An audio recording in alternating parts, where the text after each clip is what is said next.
राम राम जी सबको।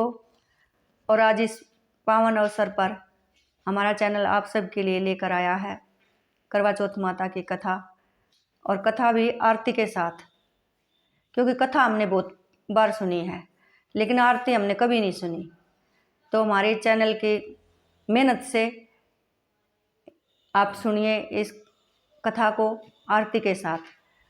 और हमारी और हमारे चैनल की तरफ से आप सब बहनों, बहू और बेटियों को इस पर्व की, इस व्रत की ढेर सारी शुभकामनाएं।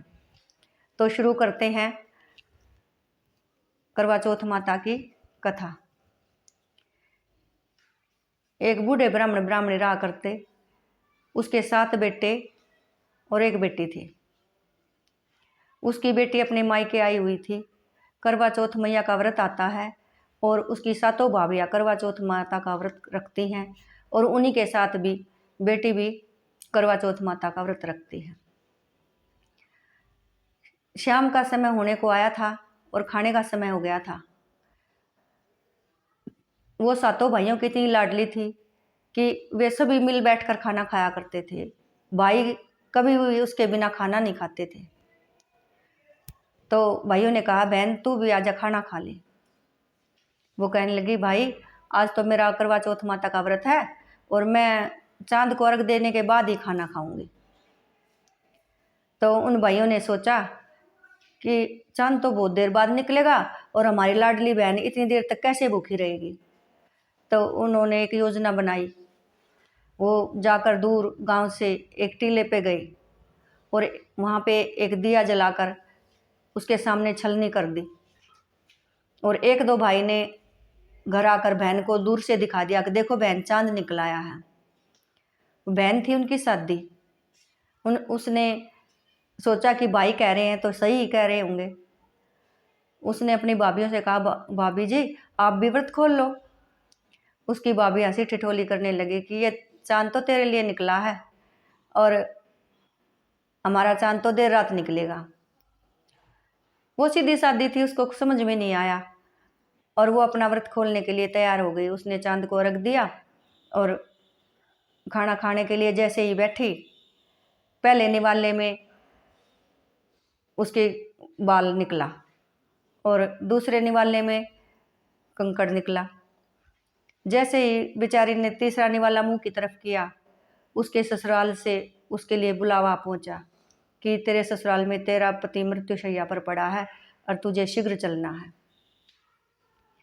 तो वो बेचारी जैसे तैसे करके बिना व्रत खोले और अपने ससुराल के लिए निकल पड़ी।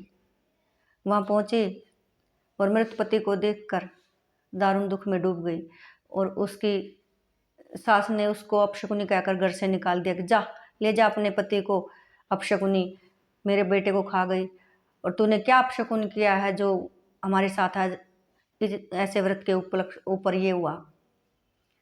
तो वो बेचारी रोती सुबकती अपने पति को लेकर चल पड़ती है और घनघोर जंगलों में चली जाती है। भटकती रही और वो भगवान से प्रार्थना करती रही। तो उधर से एक बार शिव पार्वती जा रहे थे। शिव जी को पार्वती माता जी कहने लगी कि हे शिव जी, हे शिव महाराज, आप इस औरत का दुख देख रहे हो। देखो ये अपने पति को लेकर कैसे इन घनघोर जंगलों में बैठी है। इसका क्या दुख है, आप तो सबका समझते हो, और आप इसका दुख दूर करो। शिवजी महाराज ने कहा, हे पार्वती, मैं इसका दुख दूर नहीं कर सकता क्योंकि इसने बहुत ही बड़ी भूल की है। पार्वती ने कहा, कौन सी भूल भगवान? हे पार्वती, इसने करवा चौथ मैया का व्रत अधूरा तोड़ दिया है, व्रत पूर्ण नहीं किया, और उसी की सजा, उसी का दुख आज ये भुगत रही है, और इसमें मैं कुछ नहीं कर सकता। ये 12 महीने तक ऐसे ही दुख उठाती रहेगी और अगले करवा चौथ तक इसकी यही दशा रहेगी। जब ये करवा चौथ मैया का व्रत विधि विधान से पूर्ण करेगी तभी इसके पति का जीवन वापिस इसे मिलेगा। तो ऐसा सुनकर पार्वती मैया चुप रह जाती है और वो दोनों वहाँ से अंतर्ध्यान हो जाते हैं। अगला करवा चौथ मैया का व्रत आता है और लड़की विधि विधान से क्षमा याचना करके माँ के पैरों में गिर जाती है और ध्यान करके उस व्रत को पूर्ण करती है। और उसका पति करवा चौथ मैया से की कृपा से हर हर करके उठ जाता है और कहता है, ओहो हो, मैं तो बहुत सोया बहुत सोया। लड़की कहती है, सोए कहाँ थे आप तो मृत्युशैया पर पड़े थे और मैंने करवा चौथ मैया से आपको वापस मांगा है। अपने तप से, अपने व्रत से उसने करवा चौथ मैया का धन्यवाद किया और करवा चौथ मैया को मन ही मन शत शत प्रणाम किया।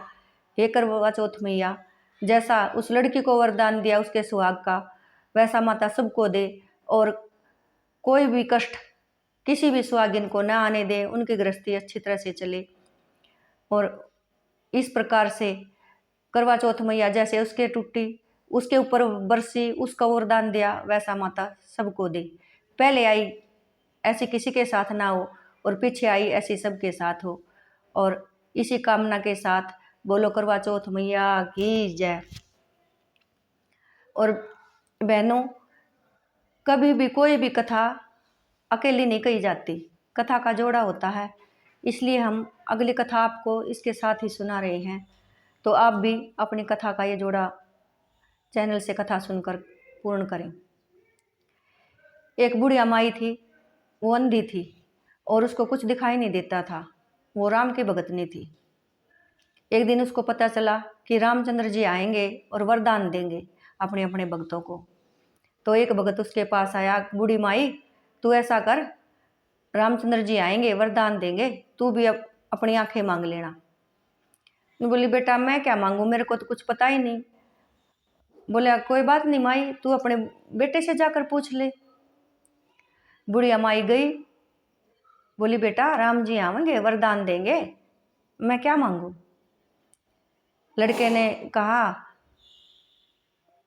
मैया हमारे पास ना धन नहीं है, हम गरीब हैं, आप राम जी से धन मांग लेना। तो बुढ़िया बुदबुदाते हुए रास्ते पर चली जा रही थी। हाय, बेटे ने धन मांग लिया, मेरी आंख नहीं मांगी। मेरे दुख का किसी को नहीं है, किसी को नहीं पता बिना आंखों के आदमी कैसा होता है। और यही सोचकर वो बहू के पास जाती है कि बेटी भगवान आएंगे और वरदान देंगे, तू बता मैं वरदान में क्या मांगू।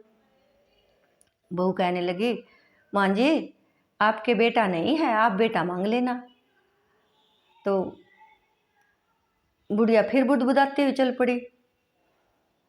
बहू ने तो बेटा मांग लिया कि पोता नहीं है माँ जी, आप पोता मांग लेना, मेरी आंखों की किसी को नहीं पड़ी। ऐसे बेचारी मार्ग में बड़बड़ाती हुई जा रही थी। तो रास्ते में उसको वही भगत जी मिले। कहने लगे, बुढ़िया माई तूने सोच लिया राम जी से क्या मांगोगी। बोली, मैं तो बेटे के पास गई थी, बेटे ने धन मांगने को कहा। बहू के पास गई, बहू ने अपने लिए बेटा मांगा कि अपना पोता मांग लेना। तो आप ही बताओ मैं क्या मांगू। तो उसने भगत जी ने कहा, बुढ़िया माई आप निराश ना हो, मैं बताऊंगा आप क्या मांगना। राम जी आए तब आप उनसे कहना कि सोने के कटोरे में दूध पीते पोते का मुंह देखो।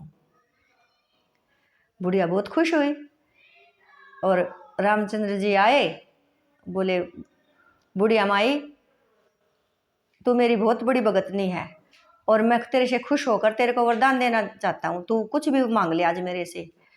तो कहने लगे, ये भगवान मेरे को तो आपकी भक्ति के सिवा मेरे को और कुछ नहीं चाहिए, मुझे सिर्फ आपकी भक्ति ही चाहिए।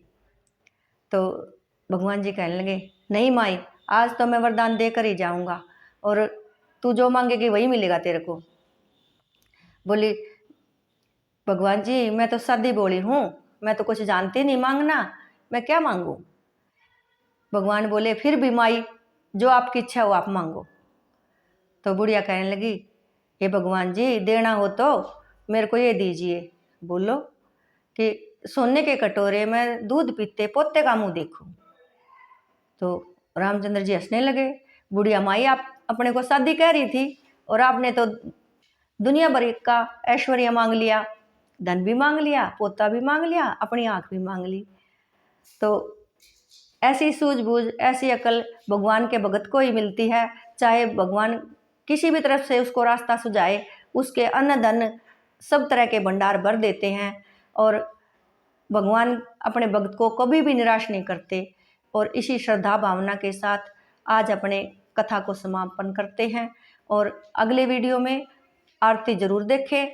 और हमारी कथा सुनकर आपको कैसा लगा, चैनल की तरफ से आप सबको ढेर सारी शुभकामनाएं। और चैनल को सब्सक्राइब करना ना भूलें। अच्छे अच्छे खुद के लिखे हुए भजन सुनो और चैनल पे और अपने कीर्तन में भी 4 चांद लगाओ। और चैनल को लाइक सब्सक्राइब जरूर करें, अच्छे अच्छे कमेंट दें। राम राम जी।